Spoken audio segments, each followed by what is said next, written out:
Broadcasting from the business capital of the world, this is the Podcast Business News Network.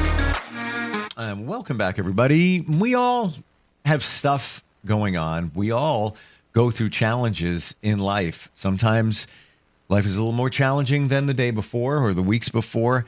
How do you power through within these challenges? We're going to answer that scientifically, if you will, today. And he is somebody that has dedicated his life to science, has had many eureka moments.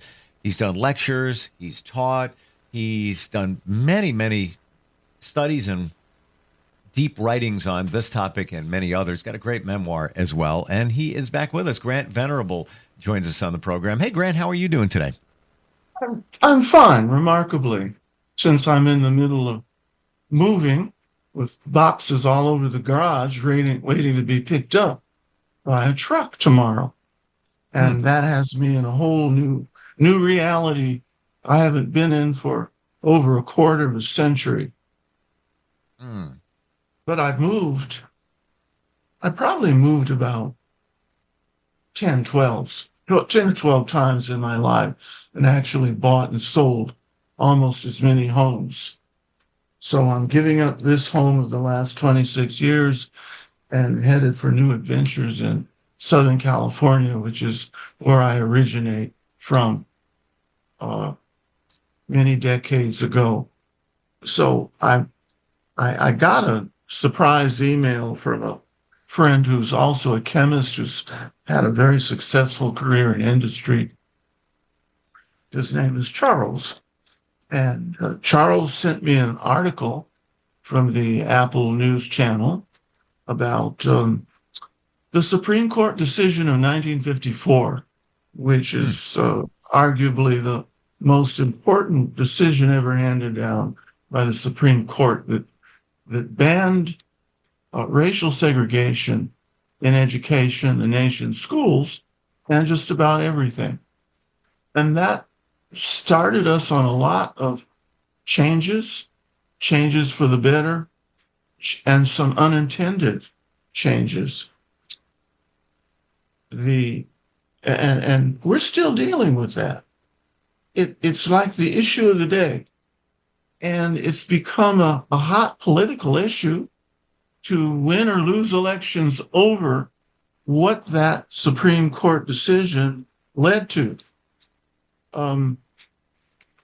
Thurgood Marshall was the legal counsel of the NAACP who argued that decision before the Supreme Court.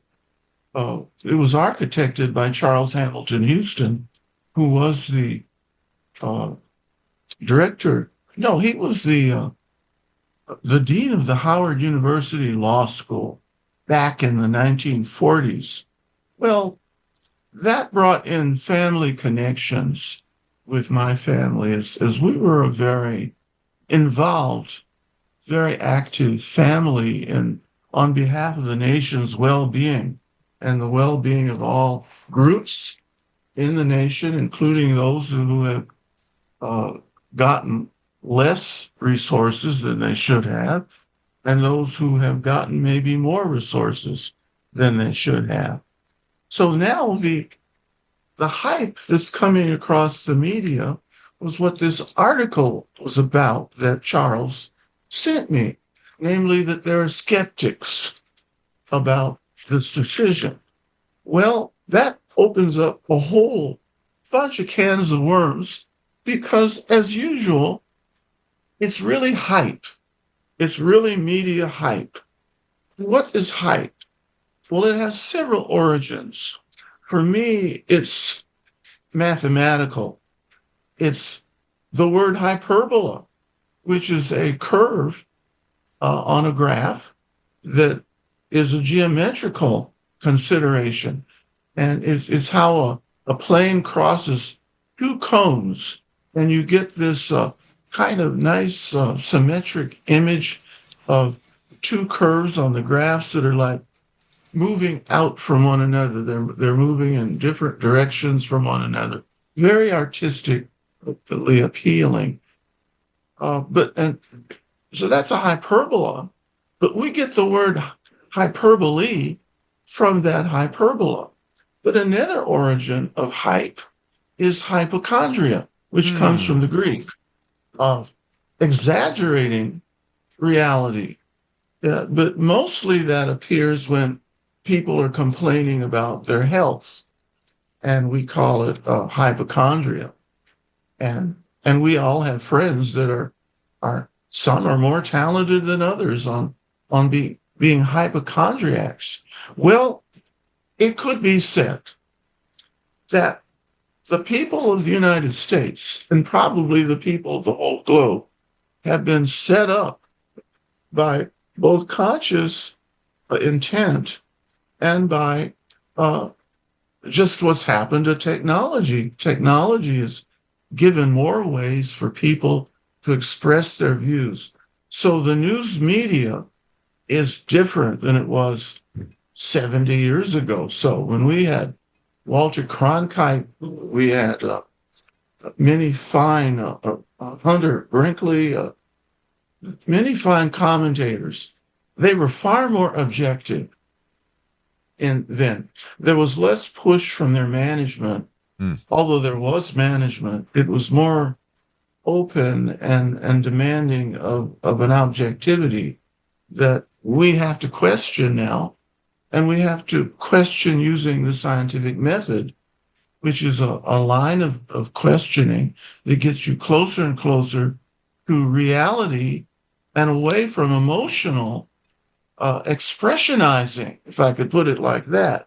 So here's this new emotional view about, well, what good was that decision anyway? So many of the very people in the same tribal group that it was given on behalf of, some of the descendants of people from the 1950s who weren't around then, who didn't really understand its implications then. And I said, well, what good is it? Well, the good of anything is in one's own private, personal belief and expression of confidence in principles that were being handed to talk about, to debate. And so everything is kind of scrambled up now. So Charles called me, and he sent me the email, and then I called him back. I didn't have much time to talk, but we both got down to the fact that we both belong to a tribal group. I'm using that terminology more instead of the word race. Unless you're talking about the human race, race doesn't mean a DAMN thing. It's whatever people take it to be. And it has just got everything all scrambled up. This DEI controversy, diversity, equity, inclusion. Well, we had that back in the 1940s, the 1950s. But a different era came by the 1960s. It was called liberal, but it's just the way it was.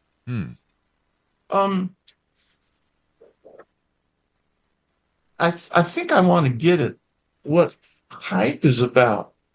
Hype is about how people define reality. And reality is not as people really assume. I had to do some studying and course taking on what do we mean by reality. True reality is an agreement reached by the greatest number of people with what we believe to be true. And that's called reality. And if your belief is outside of what we, the people or tribal group, hold to be true, things get kind of mixed up. And that's where all of the shouting and the arguing comes in. So when I saw this article about the SCOTUS, Supreme Court of the United States decision from the 50s, it caused us to ask each other about our lives. Our lives probably have gone as well as anyone can reasonably expect. Now, did we get as wealthy as the billionaires? But are the billionaires as satisfied with their lives as we are with our lives?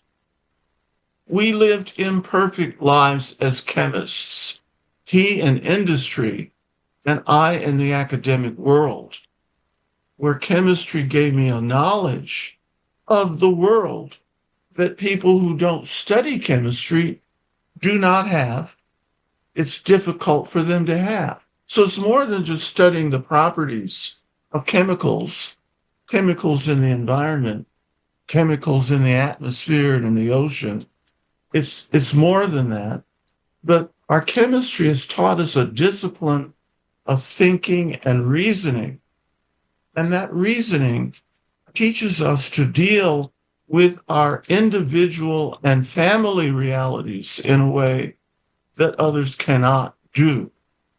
By cannot do, I mean they become victims to whatever they believe as far as the hype goes.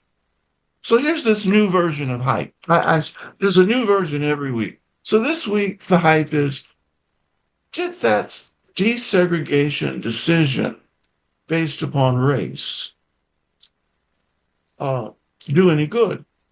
Well, it did, but it didn't do a lot of the intended good because the schools are still pretty much segregated by what we call race.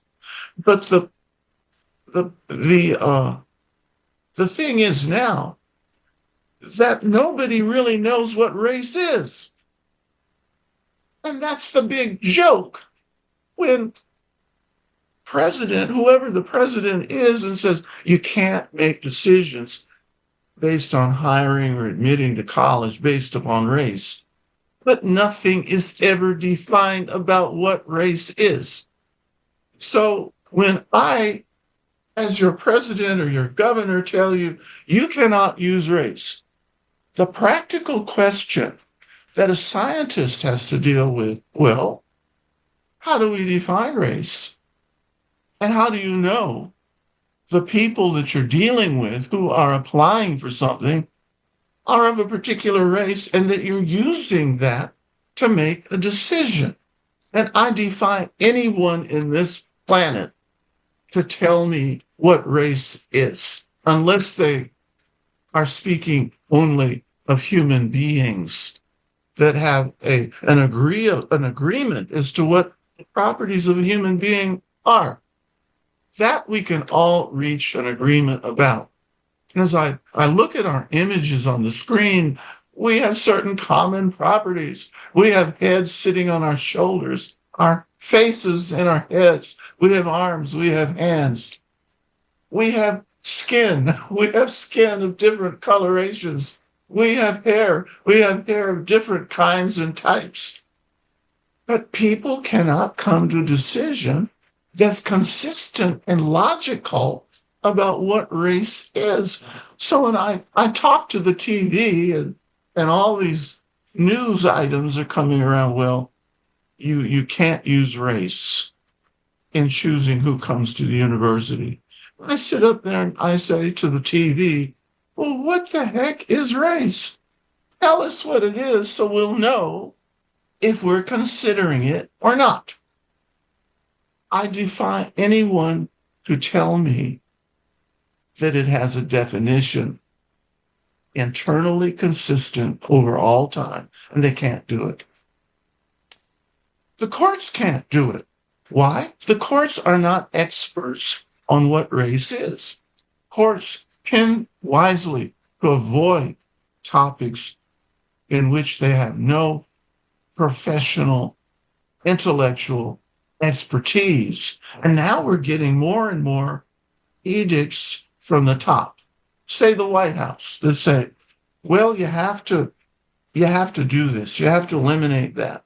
But there's never any explique as to what these edicts are talking about. What are their definitions?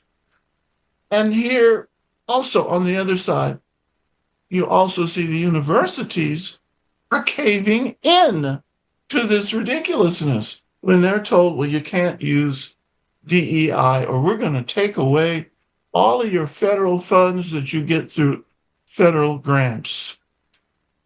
And by caving in, I mean, I don't see a generation of presidents. And I think I said this last time. You don't see a generation of educational leaders that stand up and say, Mr. Executive of the government, you have no call to get into our business because by tradition, our business is not ordained by government except in chartering the schools, the school districts, the colleges, and the universities. And we have accrediting agencies that make sure that we keep our noses clean and that we're adhering to all requirements that we have to have. And there's only 4. And this comes from a Supreme Court decision that nobody's talking about because they've forgotten it. And the Supreme Court is not even telling people. They made a decision in 1957 of what academic freedom means. Steve, you know that term. You've heard it. It's bandied around as common, but no one legally knows what it is. And the Supreme Court has told us it has 4 components. Academic freedom is actually 4 distinctive freedoms. The first is the college has the right to teach what subjects it chooses to teach. It also has the right to pick human beings, professionally trained human beings, to come and teach the subjects that we choose. They also have the right to choose how they teach the subjects. And fourthly, they have the right to choose whom those people are that are called to study. It's very simple, but it has been complicated by the law of entropy, which is another little chemical principle that says if you human beings complicate all of your rules, it will just get more complicated until your system can no longer handle all the complications and it collapses. We're in the early stages of collapse. I'll just put it that simply. It can be fixed, but nobody's listening for a fix. And the universities should be leading the way instead of kowtowing to clueless leaders in the government that don't know a thing.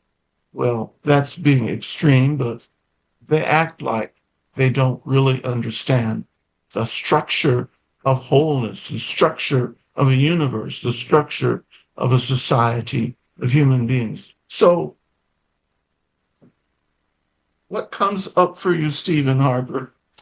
The word race, to me, after you've given us a view in many different ways, just seems like that word is still floating around because we're used to that word. We're just used to using it. What does the darn word mean? I agree. It's almost like one of those, you learned that word as a kid, and then it's always been around. And when you say that word, it conjures up a picture in our minds, and we think it's accurate, but we're just saying a word and connecting something. Doesn't mean it's accurate. Right. And I like your analogies to hype. Look, I grew up with the word. The word is minority. Oh, okay. And my parents taught me what a minority was. It's different from a majority person. The majority people operate and run the society. The minority people go by what the majority people say in operating the society. And it says, okay, you're a minority. The Constitution says the majority of the vote determines the outcome of a policy. But the minority have rights of survival and being treated in an equitable way. That's been our argument ever since the Revolutionary War that brought about this American democratic republic. Now, let's get back to when people understood or knew they understood what they meant by race. That goes back to our ancestors, Stephen, who came to this nation from places in different continents. Didn't matter how they came, but they came. They came from Asia. They came from Africa. They came from South America, Central America. They came from Canada. They came from Europe. But do you know, in Europe, the tradition was if you're of Irish heritage, you're an Irish citizen, you're of the Irish race. If you're from Germany, you're of the German race. People actually understood it. And things, I think, worked fairly well until we complicated the picture with something called skin color. That didn't happen until people showed up when they were brought here in chains on ships. And we had to try to fit them into society. And then people of all kinds of colors started showing up in the United States, which was a beautiful thing. Germany was one of the least colorful places in the world until just the last 30 years, when we had more intergroup, international mixing. Well, what race really is in a scientific sense is your gene structure, your chromosomal structure. And because nobody can, when they're looking at you, I'm looking at Stephen Harper, but I'm not seeing his chromosomal structure. Because if I did see a computer readout, I wouldn't know a darn thing about what it means. Well, to your point, I did a DNA test, Ancestry.com, last year, and found out that I'm Lithuanian. I had no idea. Much more than I thought. In fact, I thought I was more Irish than I am. And Well, Lithuanian. I had no idea that, disconnected from my father's side of the family. And that's what came up. So to your point, those are chromosomes. That's chromosomal information. Right. That has phenotypic implications when we actually can see and hear somebody. And I learned a new term for my brother, sister, and me, because when we were born, we fit the definition of a bunch of kids who are referred to in many places as being Irish triplets. We're three brothers and sisters who were born within a period of 30 months. In Ireland, that's just a cultural terminology that's used. Oh, they're Irish triplets. Even if there's four of them or five of them, right. They're Irish triplets. And it is kind of racial in the old systems of the rest of the world. Wow. So I'm saying that to really introduce further conversations that I think we can address rationally instead of emotionally and ignorantly. Yes. As it's been conducted. Because we can't eliminate DEI programs. That's the right of the university from the way they were founded back in Europe and Egypt and the Middle East and in Asia.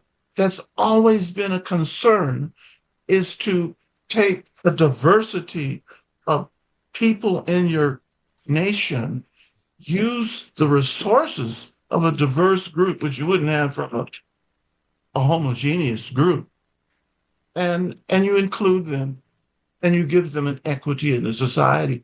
That's part of education. It's like taking out the soul of a human being, or say the heart of a human being. like, let's have a government action, a legislation that says nobody's allowed to have hearts or souls. A lot to process. We're just about out of time, but interesting thoughts here, with the word race. And I love your connection to the word hype. I didn't know where you were going to go with that, but hype is prevalent in many areas. As you said, hypochondriac and so forth. I want to remind everybody, you have a great memoir that has equally wonderful insight, Footprints in the Chaotic Unknown. And you can find that on Amazon. And great talk today, Grant. And by the way, good luck with your move. I know that's coming up very soon, within a day or so. Yeah, I'll travel out of Georgia in a few days.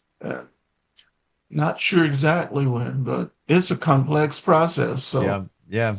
Well, I'm taking my own advice here, how to get through it. Yep. Well, I wish you all the best with that. Maybe next time we talk, it'll be live and direct from California. Thank you. Thank you. All right, Grant, we'll catch up soon. We'll be right back.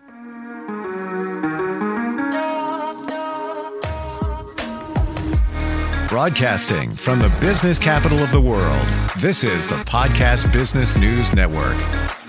Adopt US Kids presents Multiple Choice Parenting. Your daughter just had her first breakup. Do you A, put yourself in her shoes? How could he do this to you? And for Sheila, she has split ends. B, console her. Oh, sweetie, this is going to happen a lot. 4, maybe 5 more times before you get married. C, take charge. Got to get this all straightened out. Give a little talking to, man to man, mano a mano. Hey, Steve! Is now a good time? No? Okay, no problem. Bye. Or D, help her find a new boyfriend. I know a great place to meet boys. The internet. Nice, single boys. Never mind. How about some ice cream? As a parent, there are no perfect answers. But you don't have to be perfect to be a perfect parent. Thousands of teens in foster care will love you just the same. For more information on how you can adopt, visit adoptuskids.org. A public service announcement from the U.S. Department of Health and Human Services, Adopt U.S. Kids, and the Ad Council.